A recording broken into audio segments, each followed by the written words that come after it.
It's easy to imagine how, when the plans for Amsterdam Centraal were forced through, the locals were not best pleased that this huge station, built on an artificial island, was going to be plonked right in the middle of their waterfront. Still, I think people did get used to it.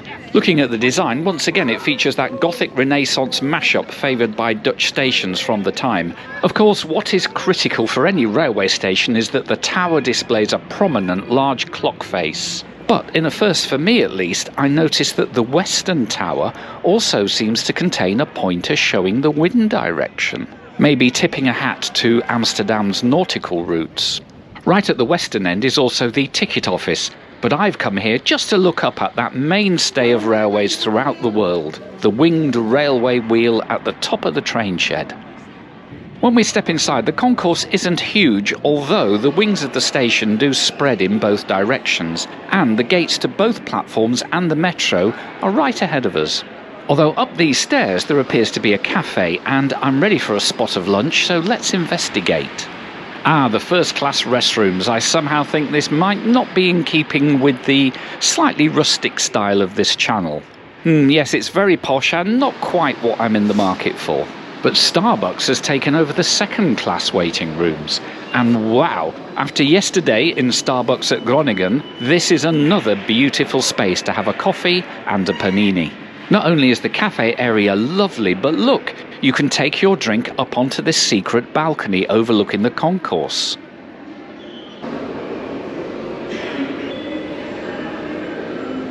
Well, hello, and it's about lunchtime and I'm sat on the balcony here at the Starbucks at Amsterdam Centraal. Well, I've had something to eat and a pretty good coffee, given it's Starbucks. What a lovely place to sit. So first tip from the video is, if you're passing through Amsterdam Centraal, you want to have a little sit down and maybe get something to drink, then Starbucks up here on the first floor on this mezzanine gives you a lovely view, and it's just a great place to chill away from the busyness down there. Although it's not that busy down there. The thing is, on this Saturday in March, Amsterdam Centraal is actually got no trains at all, although it does have metros, and so all trains are either avoiding Amsterdam Centraal or stopping short, and effectively tickets are valid on the metro to get you out to various stations. So this ride today is going to be up to Den Helder, which is sort of top left-hand corner of the Netherlands. Anyway, voiceover man will give you a picture in a sec.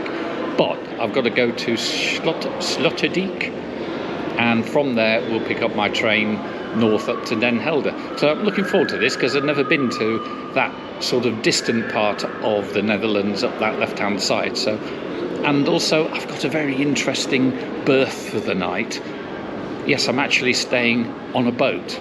Not sure how that's going to go. Certainly not sure how the connection on the metro is going to go. Not sure how the train's going to go. So anyway, why don't we just do it, and then we will indeed see how it goes. Well, that was unexpected. My ticket on the pass actually opened the gate just behind me, and I've got access to this lovely train shed with strangely no trains. That's not going to happen very often, is it? The train shed here was completed after the main station building and features ironwork manufactured by Andrew Handyside and Company of Derby in the UK. And it really is a treat to be stood here almost alone. Still, I've got a rail replacement metro to catch, so I'd better go underground and find line 51. It was very easy to get down to line 51, and the gates are open to allow ordinary train passengers to gain access to the platforms. As Centraal is the terminus for this line, our metro train is waiting at the platforms, so let's hop on board. And I'm going to be on here for over 30 minutes for this ride all the way around southern Amsterdam before arriving at Sloterdijk. And here we are at Sloterdijk. And at Sloterdijk, the metro lines cross over the main line, so I'm expecting to walk downstairs for my train, which my phone tells me leaves from platform 9. But when I get downstairs, there's no signs at all for platform 9. In the end, I ask a security guard and they tell me, platforms 9 and 10 are effectively a different station across the road. So it's time for a short walk. Well, hardly any directions. had to ask someone, and I still haven't seen the train departure board. Apparently platforms 9 and 10 are way down here. Whether or not, of course, actually my train is going to leave from that platform, who knows.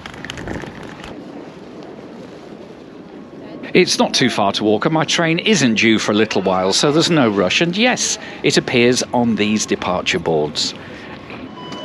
When the first Sloterdijk station was opened in 1956, Sloterdijk was just a small village, and this elevated chord was opened in 2003, and the 2 platforms were added in 2008. Well, it's certainly a bright and airy space, especially in the spring sunshine.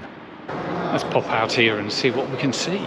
And what we can see is a southbound VIRM unit in the now standard NS livery of blue, yellow and muck. Well, it's quite a view from the platform here.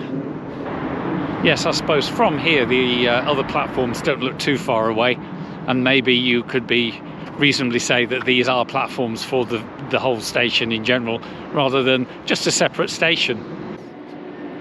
So for my first time on this trip, I'm going to enjoy the delights of an NS VIRM unit.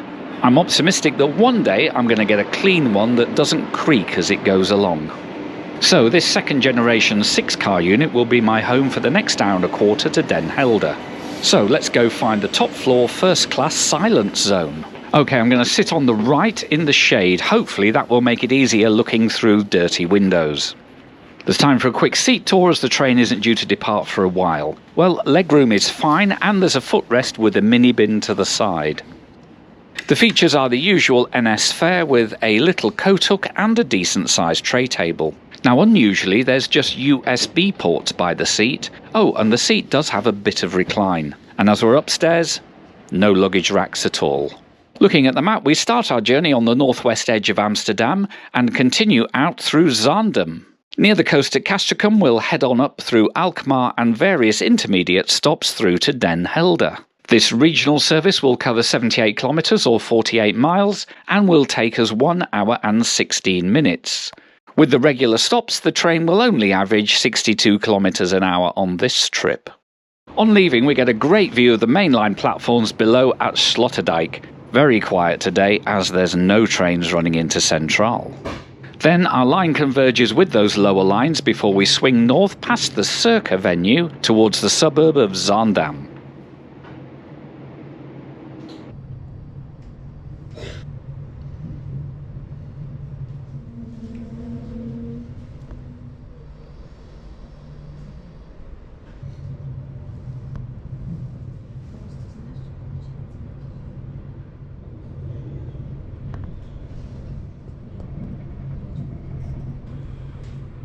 As we speed up through these northern approaches to Amsterdam, we get deeper into the province of North Holland, and we'll be hugging a ribbon of towns that are built on the west bank of the River Zaan. Well, there's one thing you can say about the Netherlands: there's no shortage of waterfront properties here. Of course, water plays a huge role in the Netherlands. Indeed, the Dutch water boards pre-exist the nation as a whole, and they are amongst the world's oldest democratic institutions, some dating back as far as 1196. Getting back to trains, the line from Amsterdam to Den Helder was opened in sections between 1865 and 1878. It was electrified from Amsterdam to Alkmaar in 1931, with complete electrification to Den Helder in 1958.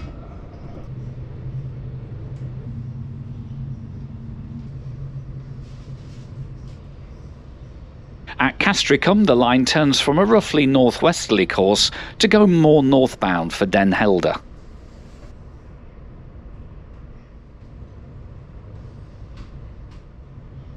This has the look of a prosperous commuter town, as Amsterdam is only about 30 minutes away and trains from here also go to Haarlem. As we barrel along, I have to say this VIRM unit is indeed the best one I've ever ridden on. It is smooth and pretty quiet at speed, and, as luck would have it, the windows are fairly clean too. And as a result, I've very much enjoyed this regional run through the fields and towns of North Holland.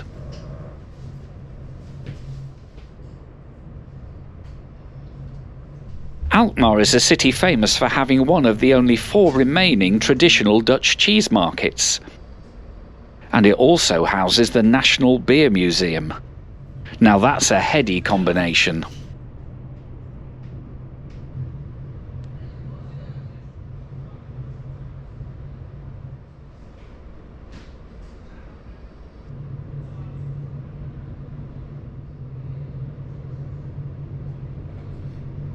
We cross a number of lifting bridges on this route, and I happened to be running the camera as we crossed the Bolbrug.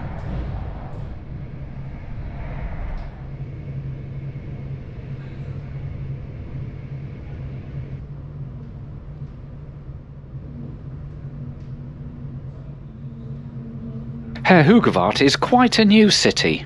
2 recently built districts are called the Cities of the Sun, as much of their power is derived from solar energy. Heerhugowaard also marks the junction where the line for Hoorn turns off to the east.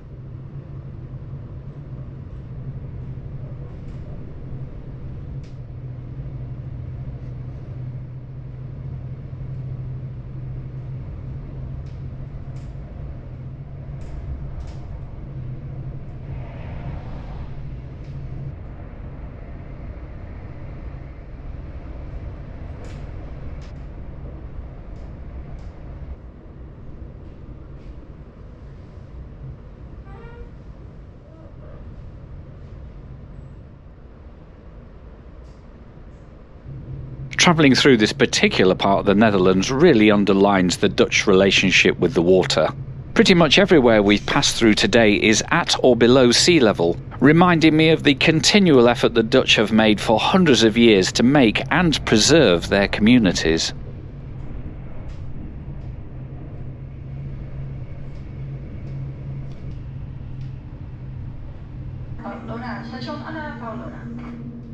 Annapolona seems an odd name for a town, as it sounds like the name of a person. In fact, it is, as it comes from the Annapolona polder, which is itself named after the 19th century Queen of the Netherlands.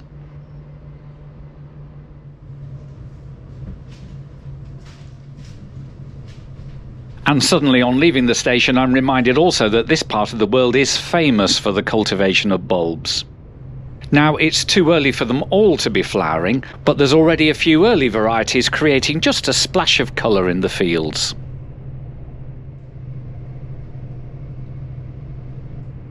Den Helder Airport provides landing services to the offshore industries of the Netherlands. And Den Helder South Station pretty much marks the southern border of this port city.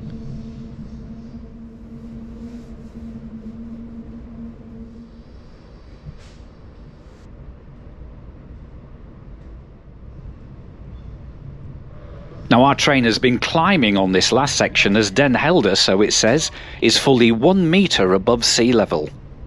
And as befits a terminus station, there's plenty of lines here, and already a few VIRMs sitting quietly awaiting their next turn.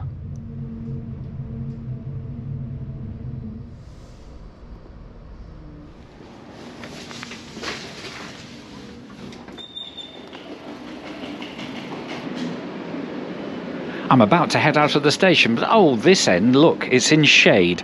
I know, I'll go back to the other end.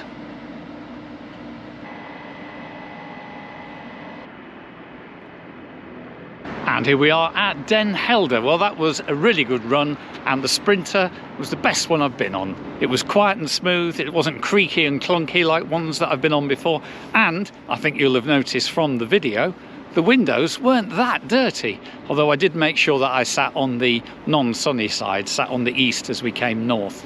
However, here I am in Den Helder, so it's about 3:30 in the afternoon now, so there's still plenty of light for me to get out into the city and have a look at the port and generally take in whatever Den Helder has to offer.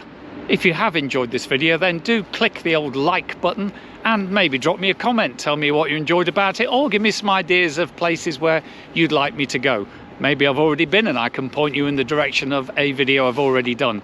Also, if you'd like to see some early videos and some extra videos and follow me around in real time, then do think about becoming a member of the channel. There's a few of you who've done it already, and thank you very much to all of you who are already members. So I'm going to head off and find my accommodation and then go for a little walk. So in the meantime, from Den Helder, it's goodbye and thank you so much for watching.